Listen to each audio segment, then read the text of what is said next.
नमस्कार। Short hand class की daily dictation series में आपका स्वागत है। प्रतिलेखन संख्या 10।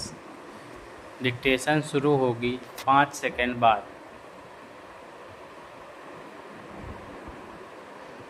स्टार्ट। आदरणीय महानुभावों, आज यह कहना संभव लग रहा है कि एक सामान्य एशियाई अन्वेषण का उदय हो रहा है। एशियाई लक्ष्यों के अंतर्गत हैं आर्थिक विकास, पारंपरिक समाजों का आधुनिकीकरण तथा राष्ट्रीय प्रभुसत्ता और पहचान पर विशेष जोर। कुछ सुविदित तथा सुस्पष्ट उदाहरणों को छोड़ पाश्चात्य देश अब औपनिवेशिक शक्तियों के रूप में एशिया से हट चुके हैं, लेकिन उनकी सैनिक और राजनैतिक उपस्थिति अभी भी हमारे महाद्वीप में बनी हुई है। यह कार्य रिक्तता को भरने के नाम पर या साम्यवाद अथवा किसी अन्य वाद के विरुद्ध जिहाद के नाम पर किया जा रहा है। भारत में हमने राजनैतिक रिक्तता के सिद्धांत को हमेशा ही अस्वीकार किया है। यूरोप ने अपने उपनिवेशों का त्याग किसी सद्भावना या सनक के कारण नहीं किया है, बल्कि उसे एशियाई राष्ट्रवाद के बढ़ते हुए दबाव से विवश होकर ऐसा करना पड़ा है। जहां ऐसा प्रबल राष्ट्रवाद मौजूद हो, वहां राजनैतिक रिक्तता होने का प्रश्न कैसे उठ सकता है। इस प्रकार शक्ति की रिक्तता का सिद्धांत अन्य रूप में जारी रहने वाला उपनिवेशवादी दृष्टिकोण ही है।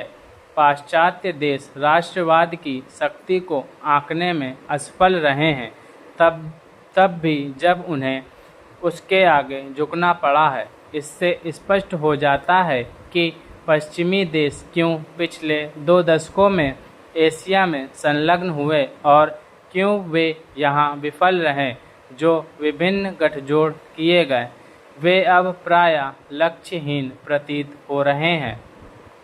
इन गठजोड़ों के द्वारा जिन ताकतों की समाप्ति की बात सोची गई थी, वे अब भी पहले की ही तरह उपस्थित हैं, और चूंकि गठजोड़ों की नीति और तौर तरीके स्पष्टतः विफल हो चुके हैं, इसलिए अब उन्हीं देशों से मेल मिलाप के लिए कोशिश हो रही है जिन पर अंकुश लगाने के प्रयास किए जा रहे थे।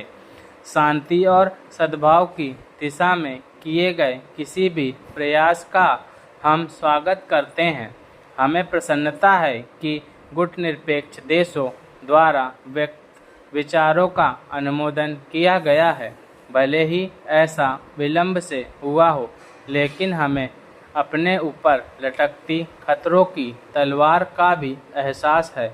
मेल मिलाप के प्रयासों के ऐसे नए शक्ति संतुलन का सूत्रपात करने वाला मौका नहीं बन जाना चाहिए, जिसके अंतर्गत प्रभाव क्षेत्रों को नए सिरे से परिभाषित किया जाए या कुछ महाशक्तियों की इस राय को सबल न बनाया जाए कि वे ही छोटे राष्ट्रों के भाग्य निर्माता हो सकते हैं।